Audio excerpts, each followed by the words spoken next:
Hey, Christy, how are you? How's things? I'm so sorry that you can't see my lovely face. It's all good. Look, it's all good. It's all good. How are you keeping? How's things? It's been a crazy, crazy couple of months. It's been a crazy couple months and things are great and there's a lot of exciting stuff going on in the wrestling world. There is indeed. And speaking of it, we're seeing a lot more of you, which is fantastic. We know you've had a great career as a wrestler, an announcer. Obviously you're a big fan of Impact. How much has Impact changed for you over the years? Because look, TNA was incredible. It was historic. Impact is huge. Um, what kind of a change have you seen these last couple of years when it comes to Impact Wrestling? I am a forever diehard fan of Impact Wrestling. They really gave me a career to love for a long time. Watching the product evolve has been amazing.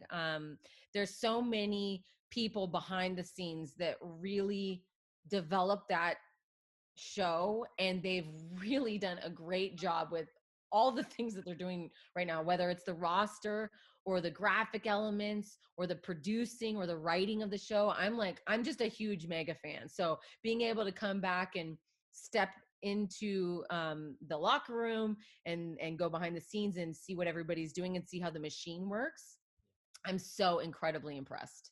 Well, we're happy to have you back, first of all. I know we have to speak of the early days. How did wrestling come about for you first day? Were you a fan growing up? I was a casual fan. I wouldn't say I was like a huge fan.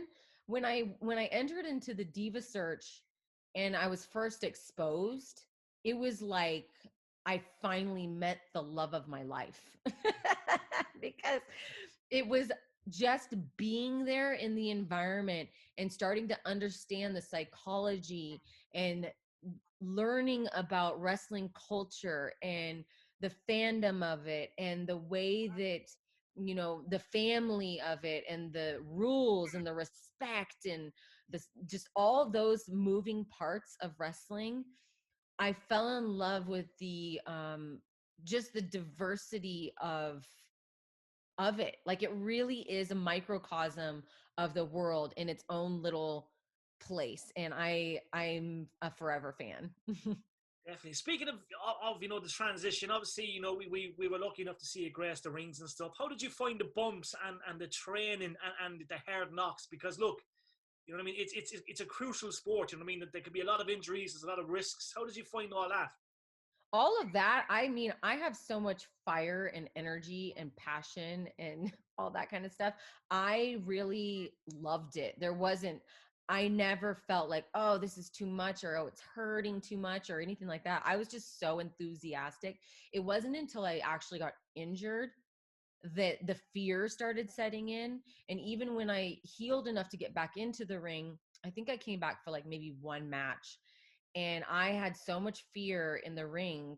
I could feel the fragility of my neck, really. Like, I knew that it would just take one wrong move and I would be paralyzed or have some major problem. And once you get fear like that, you're done, in my opinion. Like, I think if you have fear, you should not be in the ring taking risks, because it's going to get too close to you. Definitely. Now we have to speak of your burning passion. Like you do some incredible stuff to this day. You're always doing something excellent. Where does that drive come from? Because you're a real inspiration to many young girls and fans across the world. Wait, say that one more time. So where'd you get that burning desire from? Like, you've done so many incredible things, throughout the years. Where does that burning desire come from? So I think that I'm by nature passionate about things, but I only choose the things that I feel that passion towards. So, like, you know, I started it by being a model in LA. And I did it, but I definitely didn't have that kind of fire, enthusiasm, and passion for that. I almost felt like I was gravitating towards it because I knew I wanted to be in entertainment. I just didn't know where I fit and where my home was.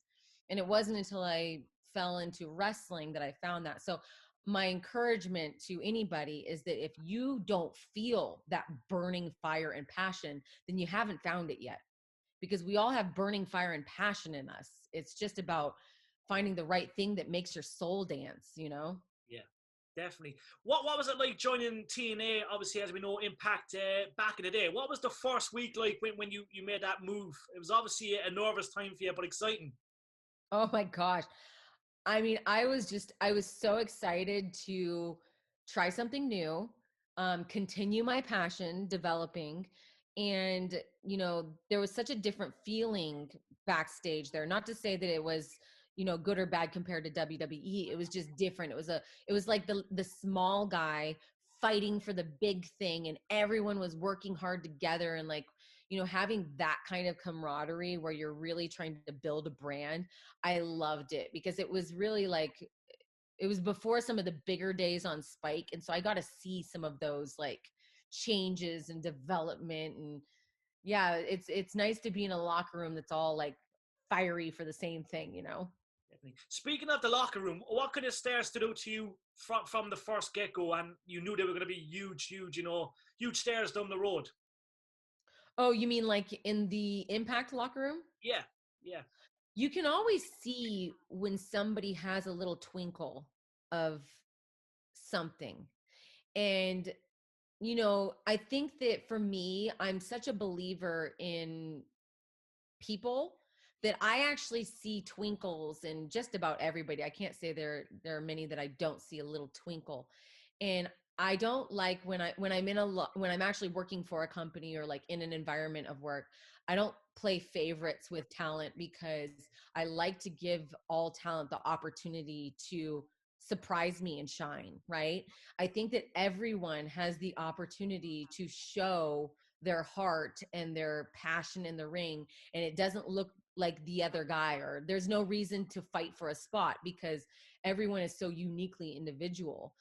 So for me as a producer, I generally look at it like that. Like I don't look at it like, oh, that person's going to be a star, or this person.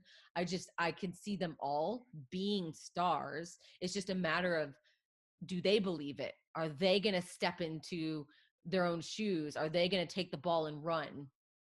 If that makes sense. Oh, it does. I love that. Are we ever going to see you back in the ring? You're still a very, very young woman. Nope.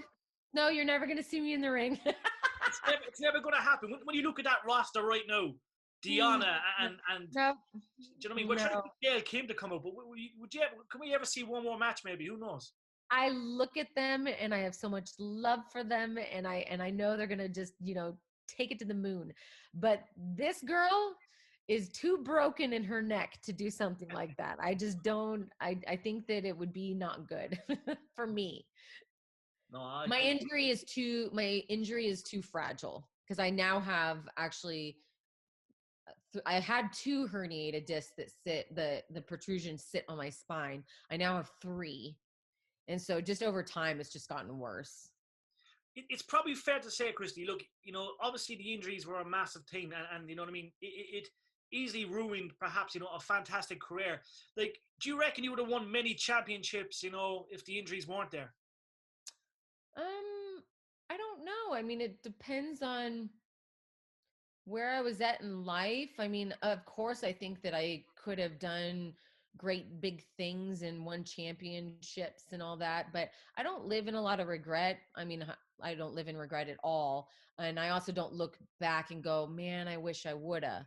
Because truth be told, if I'd gone down that route, I wouldn't be doing the thing that I love more, which is producing. That really is my passion. So I think that it played out perfectly for me, just to get me to start developing my producer brain. I needed more time to work behind the scenes. Definitely, and a producer role it's huge. Like a producer role it's a pretty big deal.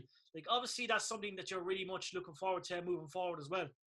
Yeah, I mean, that's my favorite thing to do ever, is produce. So I definitely happy with where I'm at right now. No, I love that. Now, we just have to speak quickly. Bound for Glory, Deanna versus Mickie James, right?